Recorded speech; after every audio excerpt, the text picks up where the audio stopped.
All right, let's talk about cross-validation. This is one of those tools in machine learning that's absolutely critical because it's the difference between hoping your model is good and actually knowing it. So, picture this. You've just trained a model, and boom, it gets a fantastic score on your test data. But can you really trust that number? Was your model a stroke of genius, or did it just get a lucky break with how the data happened to be split? That's the real question we need to answer. And this really gets to the heart of the problem. Are you looking at an optimistic score, a potential one-hit wonder? Or are you getting a realistic score, a stable average that tells you the true story? We are chasing that realism, not just relying on luck. So, to really get why this all matters, let's start with the usual suspect, the simple train-test split. We're going to break down exactly why relying on just that one test, well, it can be seriously misleading. Putting all your faith in a single split is pretty risky, and for a few key reasons. For one, your score can have super high variance. It could swing wildly from 84% to 78%, just based on which data points happen to land in your test set. It's also inefficient. You're hiding valuable data from your model during training. This all means your result is basically down to luck, which can easily trick you into overfitting when you start tuning your model. So, if one test isn't enough, what's the fix? Well, it's a pretty elegant idea, actually.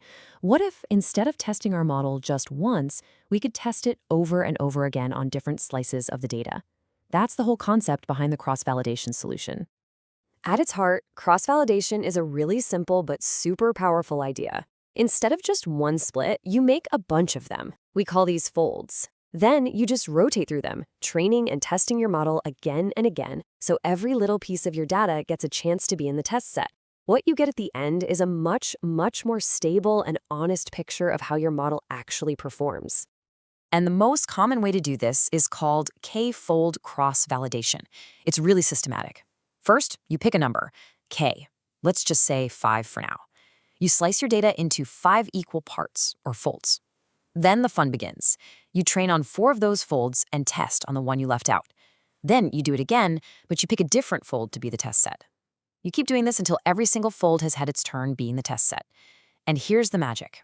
At the very end, you average all 5 of those scores. That average, that's your true, realistic performance.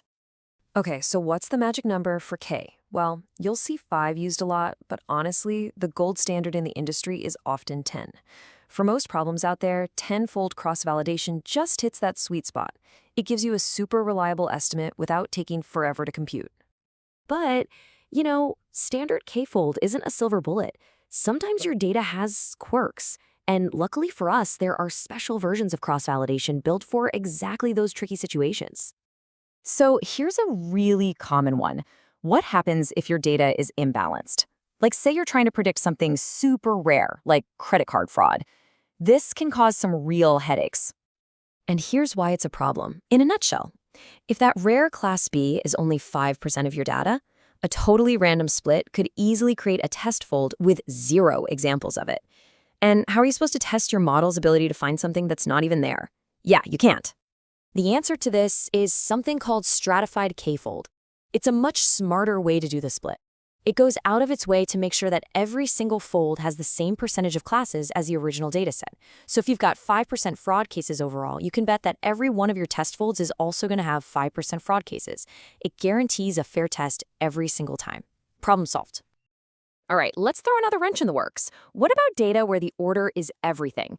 Think about stuff like stock prices or daily sales figures. You can't just shuffle that data up and split it randomly, right? That would be cheating. For this, we've got a special technique, often called forward chaining. The whole point is to mimic how you'd forecast in the real world. You can't see into the future, so your model shouldn't either. The way it works is you'll train on data from January to March to predict April. Then you add April to your training set and predict May. You keep rolling forward like that.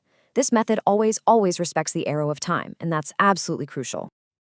Okay, so we know the main techniques. Now, let's get to the fun part. What are the real-world superpowers that cross-validation gives you in practice?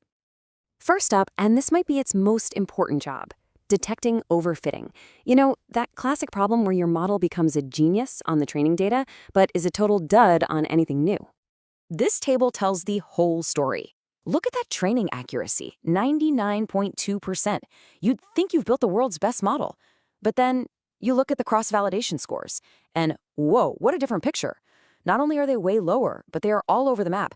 75%, 92%, 81%. That wild swing is a massive red flag. The real score, the honest score, is that 82.7% average, not that flashy 99.2.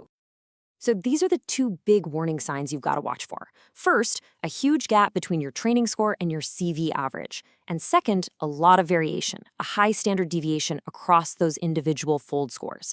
If you see that, it's a sign your model didn't really learn the patterns, it just memorized the answers. CV's other superpower is a huge help when it comes to hyperparameter tuning. You can think of these as all the little settings and knobs on your model. You're trying to find that perfect combination of settings to get the best possible performance. But to do that, you need a rock-solid way to tell if one set of knobs is truly better than another. And that's where cross-validation comes in.